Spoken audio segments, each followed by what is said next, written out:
What's going on, guys? It's Oink here, and this is Gran Turismo 5 Practice Center episode 4.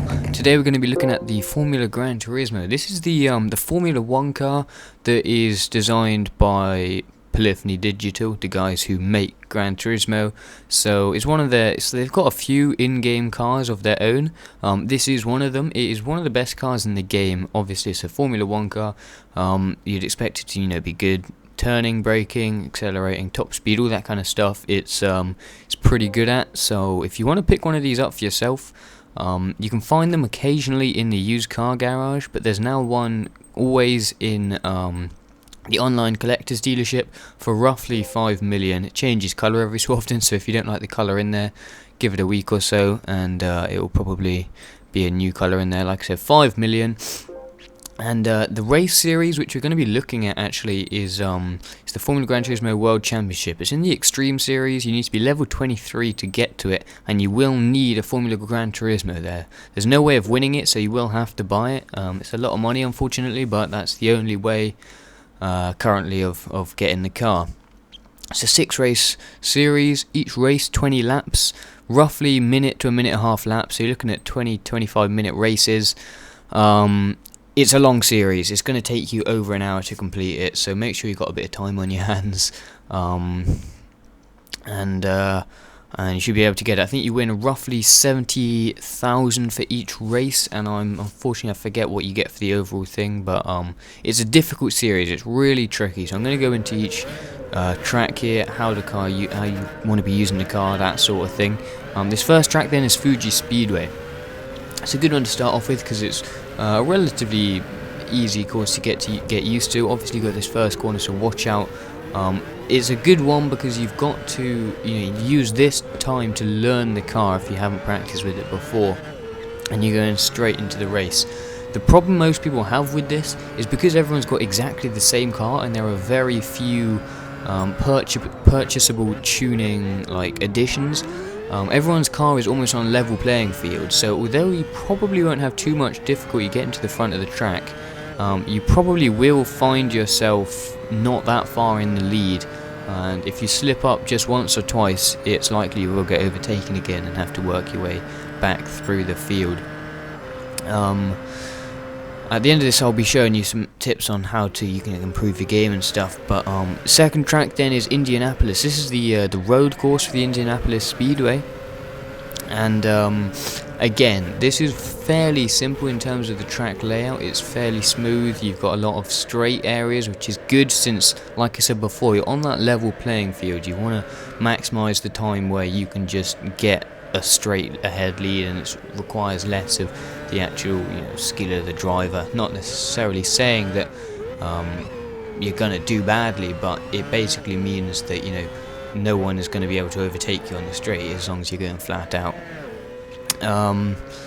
What I will suggest is, once you get in the lead, don't push it too hard. They won't catch up with you as long as you stay on the track. It's not that difficult to catch up again, but it's useful just to get that lead, and if you can, just try and hold the lead for the rest of the race. As you can see here, I managed to get the lead after one lap, and as long as you drive consistently, you should be able to hold that lead for the rest of the race and get the win in there. Third track then is Monaco. This is most interesting. It's really fun. It's really tight. Okay, so you've got barriers on either side. Now these guys are so fast that if you clip the barrier, it's likely that it will spin you out. So you've got to be extremely careful on this track. If you just clip the barrier, or if you get clipped by another car, it's extremely likely you're going to spin out. So just be extremely careful on this track. One thing that's good about this is once you get a lead, it's very easy to defend. There's only a few passing points in this track as it is quite narrow, so it should be fairly easy for you to defend that lead. And once you've actually got that pole position, you should be able to hold it for the rest of the track. Just watch out though, as you can very easily spin out on this. Just like I said, a slight clip of one of the walls, and you've just got to know exactly where to push the cars, which corners you can take aggressively, and also where best to overtake. Don't always just go for the overtake straight ahead. It sometimes pays off better just to be a bit patient, wait for a corner and then try and get around them after the straight or whatever. But yeah, really good fun track. Try and have a bit of fun on that one. Next track, then we got the Nürburg. It's the no, not the Nürburg. Sorry, we've got the Monza track here, and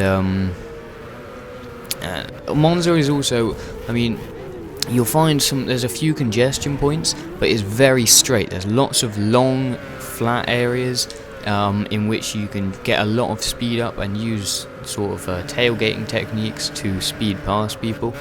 One thing you've got to be very careful of is there's a lot of sand on the outside of the corners. It won't actually spin you, but it is extremely slow going in the sand, and if you do go in there, then it's likely you'll probably end up in last place. Another thing to watch out for, and this actually applies for all of the tracks which have no barriers on the side, is if you clip the grass, the wheels on which are still intact with the road will have more grip and will therefore go faster than ones on the grass, and that will basically result in you spinning. Definitely want to avoid that, because I mean, it can just cause you to go off balance a little bit, and that can, you know, mess things up for you. Next map then is Suzuka, and one thing you've got to be careful in Suzuka actually is that it's in a rainy situation. I actually managed to get it when it wasn't raining, but you can have it where you've got rain coming down. And make sure you put the rain tyres on before you start the race. Sometimes the computer drivers don't do that for some reason, which can allow you to get a nice little lead. But this is definitely the hardest track. A lot of tight corners, a lot of sand on the edges. It's gonna be tricky. One crash will almost certainly put you at the back of the grid, and you've got to work your way up. A lot of times, I've done this race a couple of times, and a lot of times I've found myself in last with 2 laps to go, and I've just been hammering down to try and catch up with the guy in first. This is where your consistent driving needs to be in place. This is where you need to, this is where you need to have got control of your car, know exactly where you're going, and that sort of thing. So that's the end of the video then. Last bit I've got, as I usually do, is the tuning shop. This is where I just talk a bit about how you can tune your car to maximise its performance. I've talked a bit about this before, but the transmission is crucial.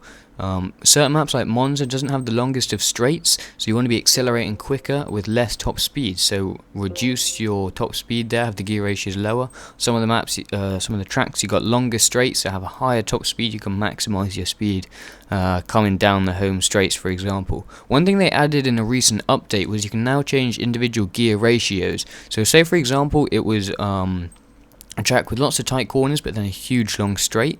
You could reduce the overall max speed but then maybe up the 6th and 7th gear, so once you work your way up to them you can actually maintain a higher final top speed just on your last 2 gears, which can be really useful.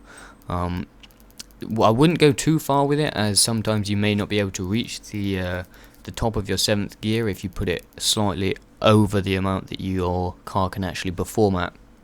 One other thing I'm going to talk about is the downforce. So if you go to your aerodynamics, you can actually change the downforce. I would suggest a reasonably high downforce. This basically increases the amount of traction you have onto the track, and that in turn increases your grip and how easy you'll be able to turn. You'll be able to make corners faster. Another way you can do this is by reducing the ride height on the suspension. Maybe just drop it down by 0.2, 0.3, something like that. You don't want to reduce it too much. You could also increase the damper extension and even the spring rate, just so you've got a little more force to cause the springs to go down. Again, this would just lower the ride height and help to increase the downforce of the car. Like I said, that would just help you turn the corners a bit faster, keep the speed, and accelerate around the corners even more than you can do already.